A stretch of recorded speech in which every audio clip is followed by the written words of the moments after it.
ස්වර්ගයේ වැඩ සිටින අතිශුද්ධ සර්ව බලධාරී වූ මෞංකාර පියාණනි, අද දවසේදී ඔබ වහන්සේගේ සෙනඟ උදෙසා මේ වචනය කතා කරන ඔබගේ කරුණාව ලබා දීමට ඇනසුති කරමින් මේ ලැබෙන සියලුම ගෞරවය ඔබ වහන්සේටම පමණයි. යේසුස් ක්‍රිස්තුස් වහන්සේගේම නාමයෙන්. ආමේන්.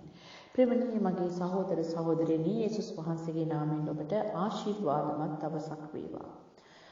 අපගේ කිතුණු ගමනේදී අපගේ එකම දර්ශනය නම් යේසුස් ක්‍රිස්තුස් වහන්සේගේ ඊම සහ උන්වහන්සේගේ ආඥා, උන්වහන්සේගේ පණ තුල පවතිමින් මේ පොළවේ ගමන් කරන හැම ස්ථානයකදීම උන්වහන්සේට ප්‍රසන්න කරන ආකාරය තුල ජීවත් වීමට අපිට මාර්ගය පෙන්වන දේව ලියවිල්ල දිනපතා කියවමින් යේසුස් වහන්සේට අපේ ජීවිතේ බාර දෙමින් සුද්ධාත්මයන් වහන්සේට වර්ධනය වීමට ඉඩ හරිමින් පාපය කියන දෙයට පලා දුවමින් යන පිණිස ඒ වචනය තුළ ලියවිලා තිබෙන දේ අපේ ජීවිතය තුළ ගොඩනැගෙමින් යන ජීවිතයක් තමයි කිතුණු ජීවිතය කියන්නේ.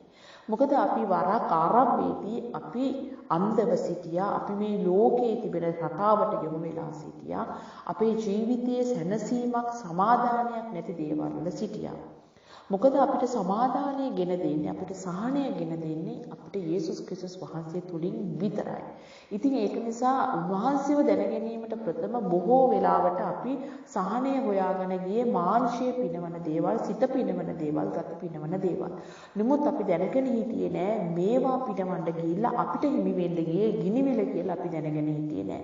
නමුත් ස්වාමින් වහන්සේ අප ගැන අනුකම්පාවෙන් පූර්ණව සිටින නිසා උන්වහන්සේට ඕන කරලා තිබුණා අපි නොදැන මේ පොළවේ විනාශ වෙනවට කැමති නැතු උන්වහන්සේ කවුරු හෝ මාර්ගයකින් සුභාරංචිය කියන්නේ දේව රාජ්‍යයේ පණිවිඩය, පසුතැවිලි වීමේ පණිවිඩය අපිට අසන්නට ලැබිලා අපේ ජීවිතයේ උන්වහන්සේ ජීවමානයි කියලා එක වතාවක් කිසිම කෙනෙකුට කළ නොහැකි පුදුම හාස්කමක් අපේ ජීවිතයේ කරලා උන්වහන්සේ ජීවමානයි කියලා දැක්කට පස්සේ උන්වහන්සේගේ වචනය තුල අපිව උන්වහන්සේ ගොඩ නගමින් යනවා. ඉතින් මේ සත්‍යතාවය අපි දැනගත්තාම ඔබට නොකිය බෑ. මේ වෙනකොට ඔබත් සහනය, සමාදානය, ප්‍රීතිය හොයමින් යන කෙනෙක් වෙන්න පුළුවන්. ඔබ ගතසිත පිනවන කෙනෙක් වෙන්න පුළුවන්. ඔබ යේසුස් වහන්සේව දැනගත්තේ නැතිනම්. ඔබ දන්නවා අම්මගේ ගර්භයේ ඉන්නකොට ඒ දරුවා ඒ වෝටර් බෑග් එක තුල ඉන්නකොට එයා හරි සුවසේ සිටිනවා නේද? නමුත් එයා දින කාලය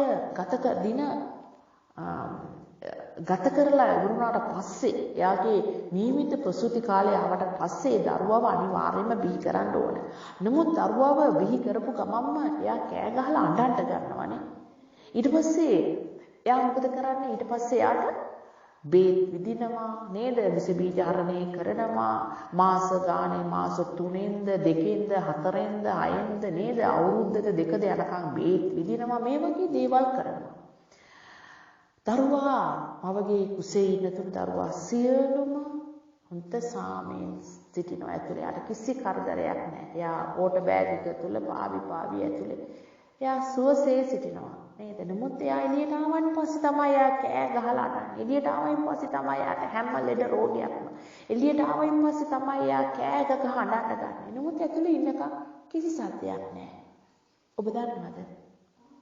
ඔබගේ ජීවිතේ මේ කුස තුල ඉන්න දරුවා වගේ ඔහි නිදැල්ලේ සතුටින් සාමයෙන් ඒ දරුවා ඉන්න පුළුවන්. ඒ දරුවව කුස තුල ඉඳලා හදන්නේ මෙවුන්කාර දෙවියන් වහන්සේ.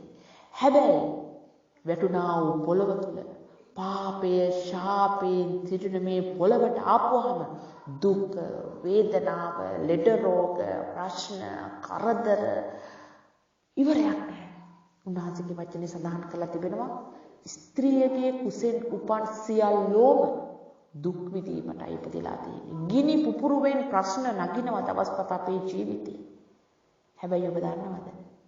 ගර්භයේ ඉන්නකොට දරුවාව කිසිදු අයහපතක් නැතුව ඒ දරුවා සුවසේ වර්ධනය කරපු දෙවියන් වහන්සේ මේ පොළවට ආපුවාම ඔබගේ ජීවිතේ සුවසේ ආරක්ෂා කොට වර්ධනය කරන්න එකම එක්කෙනාට පුළුවන්. ඒ යේසුස් ක්‍රිස්තුස් වහන්සේට විතරයි. හැබැයි යේසුස් වහන්සේ ඔබ ළඟ හිටියේ නැත්නම් ඔබට හැමතිස්සෙම අර රෝග විස බීජ වලට නේද? දරුවට දෙනවා මාස ගාණක් යනකම්. ඒක නොදුන්නොත් එයාට ඒක රෝග විස බීජ ඇති වෙලා ඒ දරුවා නැති වෙන්න පුළුවන්. නමුත් දෙවියන් වහන්සේ ඒකත් වෛද්‍යවරුන් පාවිච්චි කරලා දුන්නේ අපිට සැබෑවේ ගැලවීම නැමැති පණිවිඩය දැනගෙන ඔබව ජීවත් කරවලා පුංචි දරුවා තුළින් පවා මෙවුන්කාර දෙවියන් වහන්සේට ස්තුති දීමටයි. එසේනම් මගේ ප්‍රේමණීය සහෝදර සහෝදරිනි, යේසුස් වහන්සේ නැතුව ඔබගේ ජීවිතයේ කිසිදු ආරක්ෂාවක් නැහැ. යේසුස් වහන්සේ නොමැතිව ඔබගේ ජීවිතයේ වේදනාව දුක අඩු කරන්න බෑ.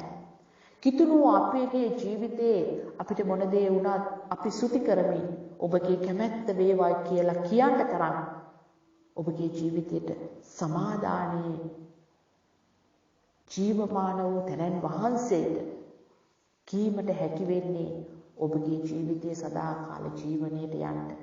අපේ ගෙදර, අපේ ස්ථිර ගෙහි, අපි මේ తాවකාලික කුලියට ඉන්නේ මේ ගෙදර. අපි අපේම කියලා ස්ථිර ගෙදරකට යන්නේ. අපි යේසුස් වහන්සේ සමග ජීවත් වෙන්න. අපි මේ පොළවේ මරණයෙන් පසුවයි. අපේ ජීවනයේ තිබෙන්නේ මරණයෙන් පසුවයි. උන්වහන්සේ එනකන් අපි මේ පොළවේ හිටියොත් අපි ඔසවා ගැනීමට අයත් වෙන සෙනඟ. එතෙක් අපි උන්වහන්සේ එනකන් අපි ඔබට මේ දේ ගැන කතා කරනවා. මොකද එකම මාර්ගය යේසුස් වහන්සේ පමණයි කියන එක ඔබ දැනගන්න ඕනේ. ඒ නිසා උන්වහන්සේගේ දරුවන්ව පාවිච්චි කරමින් ඔබට මේ ආකාරයෙන් කතා කරනවා. ඔබ උන්වහන්සේට කතා කරන්න. යේසුස් වහන්සේට කියන්න මගේ පාපයට සමාව දීලා. ස්වාමීන් වහන්සේ මම ළඟට එන්න. මම ඔබ පිළිගැනීමට සූදානම්. මගේ ස්වාමියා හැටියට, මගේ ගැලුම්කාරයා හැටියට මම ඔබ වහන්සේ විශ්වාස කරනවා.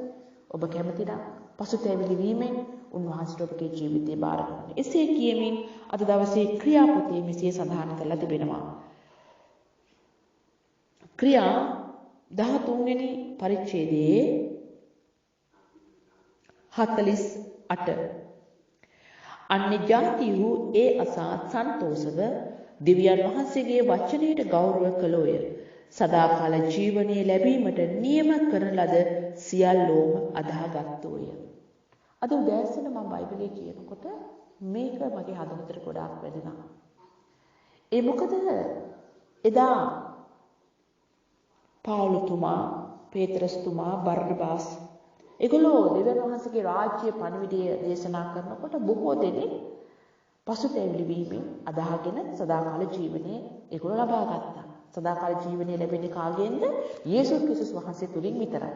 ඉතින් ඒ නිසා ඒගොල්ලෝ අදහගත්තා. ඔබ මම වගේම තවත් බොහෝ දේවදාසී මේ ජීවනයේ පණිවිඩය ඔබට කතා කරනවා. ඔබ ඒක ඇහෙනකොට යේසුස් වහන්සේට ආරාධනා කරලා උන්වහන්සේට ඔබගේ ගැලුම්කාරය හැටියට පිළිගන්නා පිණිස සභාවකට යොමු වෙන පිණිස ඔබ මේ මොහොතේ තීරණයක් ගත්තද? බලන්න. ඔබ එහෙම තීරණයක් ගත්තා නම් යේසුස් වහන්සේ සමග ගමනක් යනවායි කියලා ඔබට මොනවද ලැබෙන්නේ? අදහන සියල්ලන්ට සදාකාල ජීවනය. ආමේන්. එසේනම් පරක්කු වෙන්නේ ඇයි? මෙන්න උන්වහන්සේ මාවත දීලා තිබෙනවා. මේ කාලය තුලදී උන්වහන්සේ අපිට සමාදානයේ කාලයක් දීලා තිබෙනවා. ඒ ඇයි? ඔබට මේ පණිවිඩය අසල උන්වහන්සේට ආරාධනා කරන්නයි.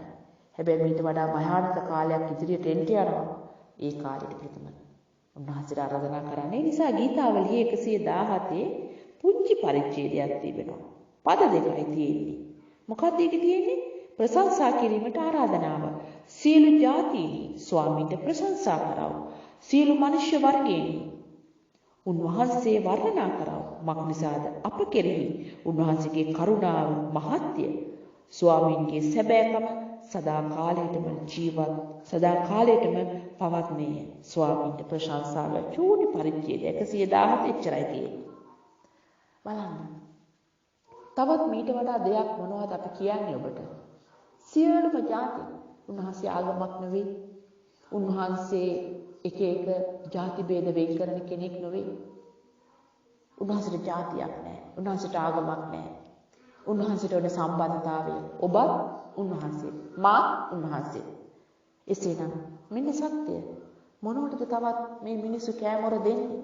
මෙච්චර කියනකොට උන්වහන්සේ සියලු මනුෂ්‍ය වර්ගයේනි උන්වහන්සේ වර්ණනා කරව. මක්නිසාද අප කෙරේ උන්වහන්සේගේ කරුණාව මහත්ය. මේ කරුණාව මහත් නිසා අද දවසේදීත් උන්වහන්සේ ඔබට ආරාධනා කරනවා ඒ ජීවනයේ මාවතට ඇවිල්ලා සදාකාල ජීවනය මේ පොළවේදී ඔබ ලබා ගන්නා පිණිස. මරණයෙන් පස්සේ නෑ RIP කියලා ගැහුවට ඒකෙන් ඔබට කිසිම දෙයක් වෙන්නේ නෑ. ඔබ RIP ලබා ගන්න ඕනේ මේ පොළවේ.